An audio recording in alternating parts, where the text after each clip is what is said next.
Alors salut, c'est Svet. Aujourd'hui je suis au festival Harajuku et j'en profite pour poser quelques questions aux personnes qui n'ont rien à voir avec le cosplay. C'est le moment de savoir un peu ce qu'ils pensent. Waouh, déjà le temps de travail que ça doit prendre, le budget que ça doit prendre, c'est un peu... c'est un truc de ouf, quoi. C'est une forme d'art, en fait. C'est noir. Non, c'est impressionnant. Je pense à un personnage de dessin animé. C'est très cool, c'est genre... Waouh. Merci. C'est forgé ou... Non, ça c'est pas forgé malheureusement. Quand même, c'est... Waouh.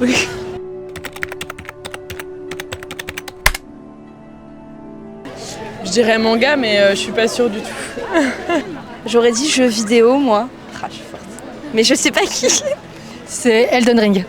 Ouais, voilà, j'en ai entendu parler, mais comme moi, j'ai pas joué, forcément, c'est des références. Oui. Et c'est le set Night Cavalry. Trop bien, mais c'est très stylé en tout cas. Alors, une version sexy de la reine d'Angleterre, on va dire. Alors, ça vient d'un animé japonais donc, qui s'appelle One Piece. Ah ouais. Alors, je sais pas si du coup c'est... Ah, du coup, je comprends mieux, ouais. Et c'est un personnage qui s'appelle Perona. D'accord. Séries que je connais qui ont des chevaliers, la première qui vient en tête c'est Dark Souls, mais je suis sûre que c'est pas de là. Il y a une petite inspiration, mais non, en fait ça vient pas d'un univers précis. À la base, c'est une tenue que j'ai fait pour du jeu de rôle grandeur nature.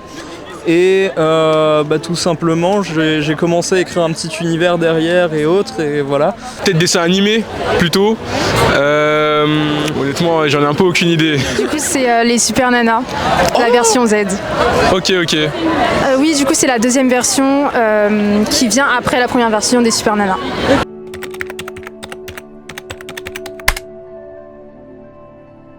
Non, je dirais à la main.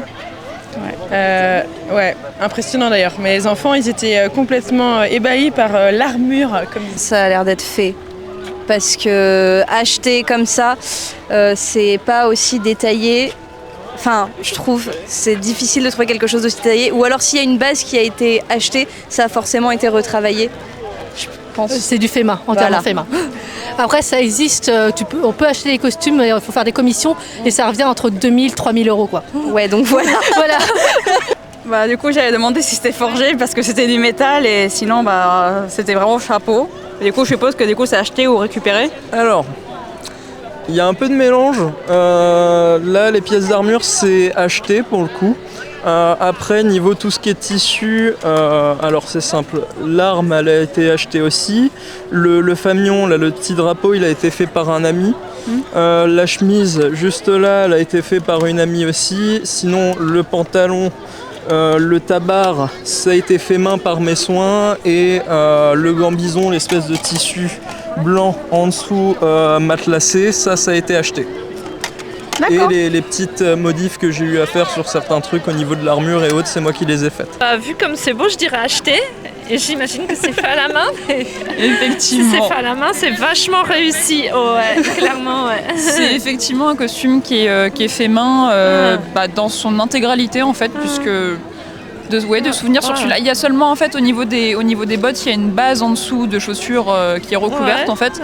Mais sinon c'est vrai que tout est fait complètement main sur.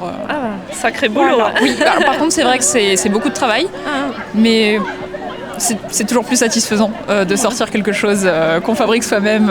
J'imagine. Il y a une certaine fierté à le porter après. Franchement, vu comme ça, je penserais que c'est plutôt un cosplay en partie acheté. Et peut-être qu'il y a un peu de fait maison, je sais pas. Hein. Je pense que c'est plutôt acheté. Du coup, oui, j'ai acheté le costume et j'ai fait le bâton qui va avec. Je l'ai fait en impression 3D.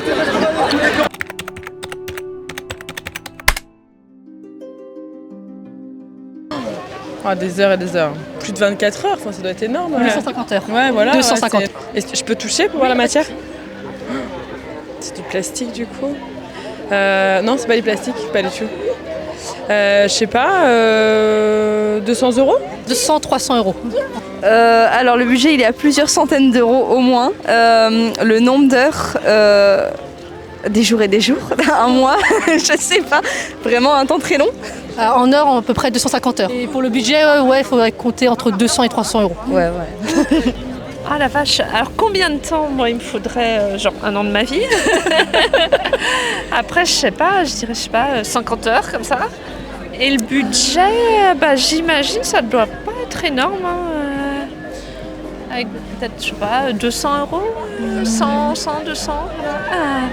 Je pense qu'on est, au niveau des estimations, on n'est pas si mal parce que, alors moi-même j'ai du mal à traquer exactement le temps que je passe sur un costume, mais sur celui-là il doit y avoir entre 50 et 70 heures de travail à peu près, donc finalement on est dedans.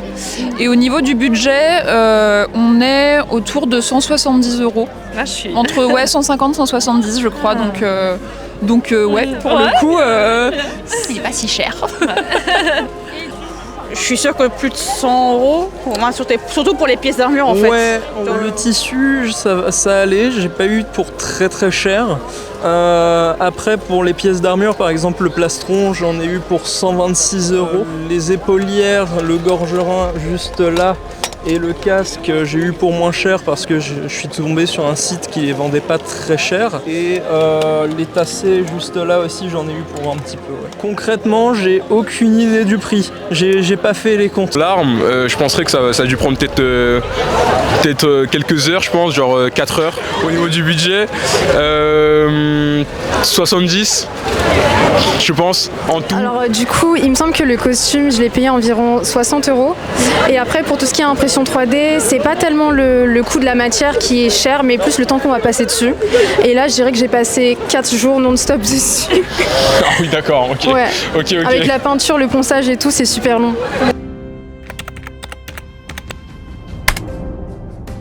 J'ai emménagé il y a 3 mois, donc je ne suis au courant de absolument rien. Je débarque vraiment d'une cambrousse perdue. et en fait, à la base, j'étais juste venue récupérer du merch d'une personne sur Twitter qui avait dit coucou, j'ai du merch, et je suis allée le chercher.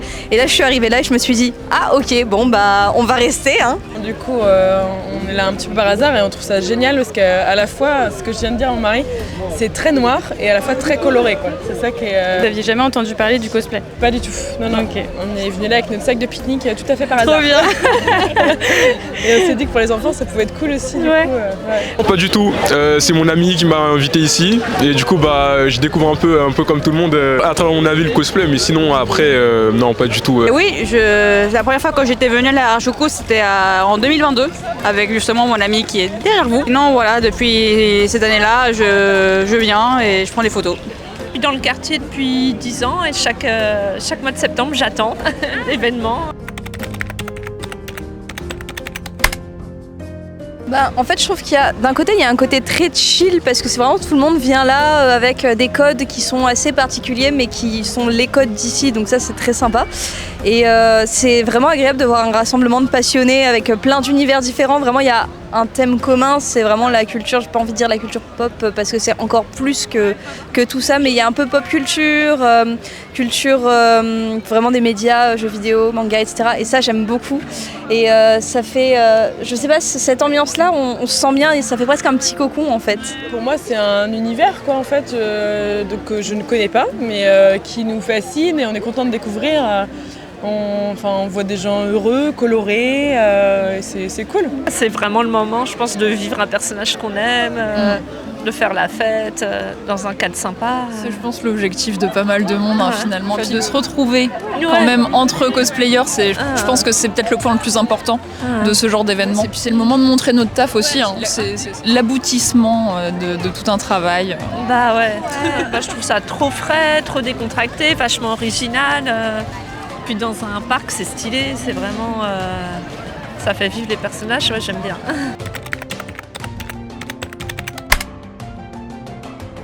J'ai vu tout à l'heure des sorcières un peu là, ça me faisait délirer. Un peu plus sur le thème Halloween et ça. J'ai la passion des robes empire.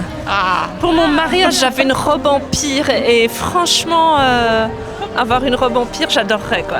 J'aime bien, en ce moment, depuis quelques années, j'ai une obsession pour Amour Sucré. Le merch est dans mon sac. C'était très à la mode pour les gens qui sont nés à la fin des années 90 ou au début des années 2000, comme c'est mon cas, qui a un petit peu perdu ensuite et qui a repris toute une popularité l'année dernière, je crois, quand il y a Linka qui a fait des vidéos dessus pendant quelques temps. Donc, en fait, je suis venue chercher du merch ici. Voilà, toute l'histoire se recoupe. Et moi, si je pouvais faire un cosplay, je pense que ce serait le cosplay de Quentin d'Amour Sucré, parce que je suis en train de regarder parce qu'il y a le poster enroulé dans mon sac. J'irais dans Naruto, peut-être que je ferais Itachi ou Kakashi, un truc comme ça. Merci beaucoup d'avoir répondu aux questions. Pas de problème, merci à vous pour cette belle découverte. Mais de rien. Mais de rien. Merci à vous. Merci à toi. Bah de rien, avec plaisir. Bonne journée.